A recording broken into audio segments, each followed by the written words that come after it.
Pour faire des statistiques, il y a 3 façons de considérer l'énergie.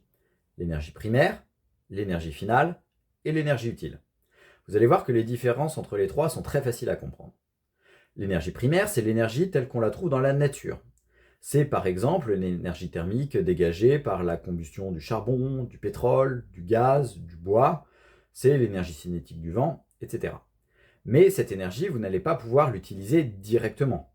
Il va falloir la transformer en une version qui est utilisable par nos machines. Par exemple, si vous voulez mettre 1 litre de pétrole brut dans une voiture, ça ne va pas fonctionner.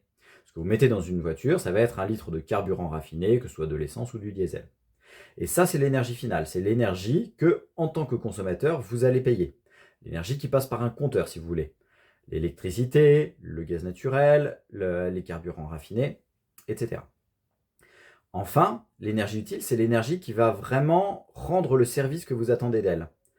Par exemple, pour une voiture, le service attendu, c'est de faire avancer la voiture. Donc c'est l'énergie cinétique, l'énergie de mouvement de la voiture.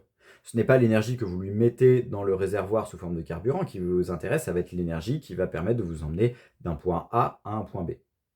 Or, un moteur de véhicule thermique a un rendement, c'est-à-dire que toute l'énergie que vous lui donnez sous forme de carburant ne va pas être directement convertie en énergie cinétique.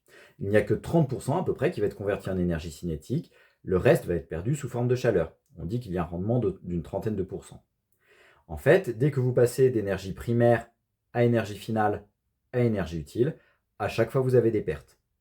Reprenons l'exemple du pétrole brut. Il faut dépenser de l'énergie pour convertir du pétrole brut en carburant raffiné et il faut redépenser de l'énergie pour convertir le carburant raffiné en énergie cinétique pour votre véhicule.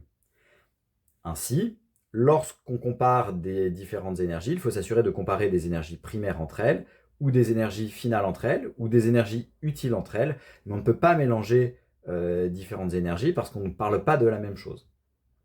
Enfin, une petite subtilité, certaines sources ou vecteurs énergétiques peuvent être à la fois des énergies primaires et des énergies finales.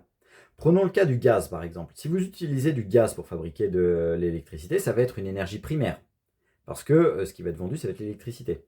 Par contre, si vous vous chauffez au gaz chez vous, le gaz va être une énergie finale, parce que vous allez payer directement le gaz.